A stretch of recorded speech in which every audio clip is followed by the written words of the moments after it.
Kansas City is the latest work from master filmmaker Robert Altman. It reveals him at a new level of emotional power, while continuing his fascination with America's vices and virtues, its strengths and weaknesses, concerns that permeate his most acclaimed and entertaining movies: MASH, McCabe and Mrs. Miller, Nashville, Shortcuts, The Player.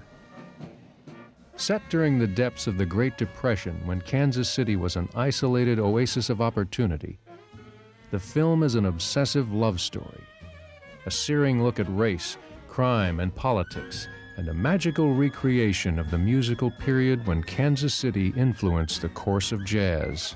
It's a period that I romanticized about. I mean, by the time I was 14 and 15 years old, I was going to these black jazz clubs, and I knew a lot of these people, and I was welcome there, and I spent a lot of time in that music and that culture. My whole idea of this film is like a piece of music. It's like a jazz memory.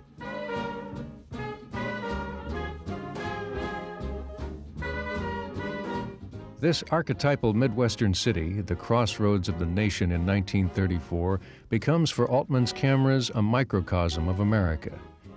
Everything was available in Kansas City. Gambling was illegal but easily accessible.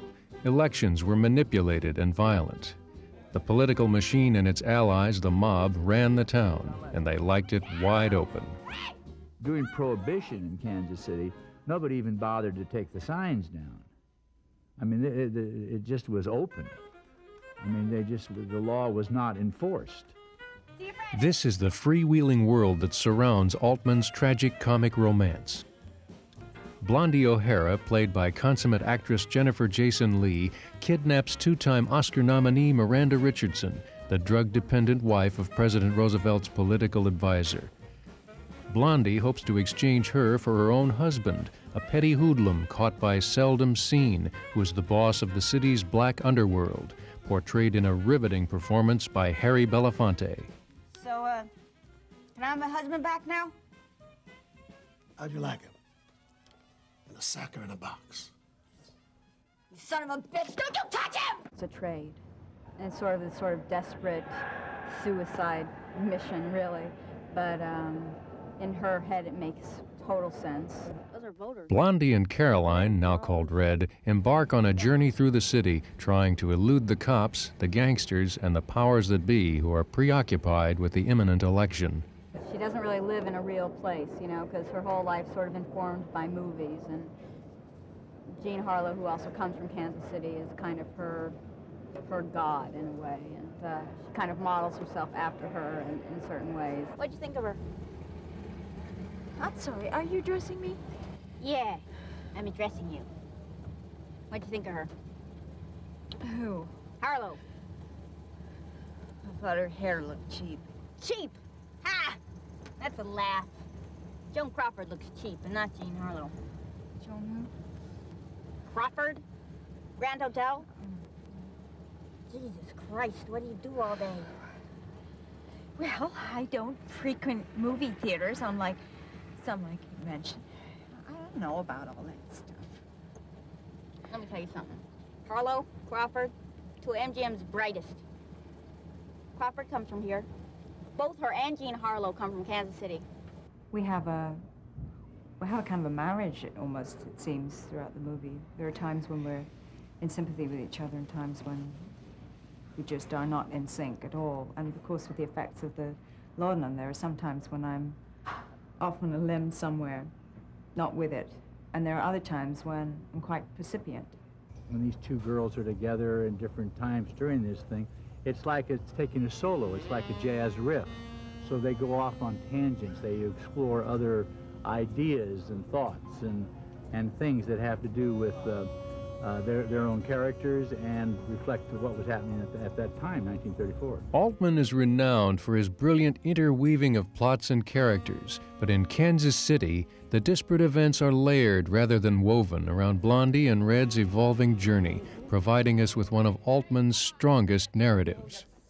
Their plight is heightened by Altman's innovative use of jazz as a dramatic character, for in the end, It is the remarkable music that survives all the venality Blondie and Red encounter. Jazz is what sustains, what gives us the soul of the story.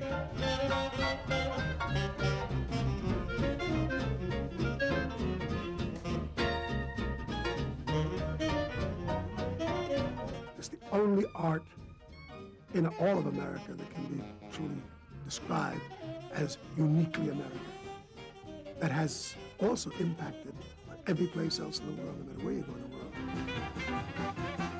To recreate the legendary scene when Count Basie, Lester Young, and Coleman Hawkins were swinging, and 14-year-old Charlie Parker was watching, Altman assembled 21 of today's greatest young musicians, including Joshua Redman, Ron Carter, Cyrus Chestnut, James Carter, Craig Handy, Don Byron, and Christian McBride.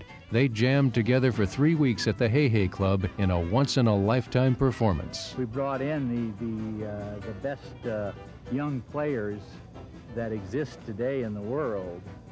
These guys would, under any other circumstances, never play together, and they may never play together again. They're from different kind of schools. They're all leaders, and we brought them all in together, and after a little feeling out period, they started jamming with each other, and I think they had a great time. And so the effect that we got on film and on the album and the record and our whole recording of this music is never going to happen again. I mean, it really is a jam session, and we got it on film. Belafonte's been a friend of mine, but I've never worked with him before, really. And I must say, he surprised me. He went much tougher and farther than I had kind of expected he would. In the middle of a sea of niggas, like you're in a picture show. You like picture show? I'm talking to you. What Bob has done in this movie is to walk carefully but precisely into a time when this country was at a moment in its violence. And that violence was with a powerful political boss who ran a violent political machine. Black community was segregated and highly oppressed. The two worlds, black and white, they rarely ever came together in any meaningful, constructive way. And Bob Altman walks in and cuts a slice of life right out of that period. I mean, certainly the kind of film that will give people a deep insight into America and our history and our relationships and make us want to know more. But I think knowing is an important part of helping to make change.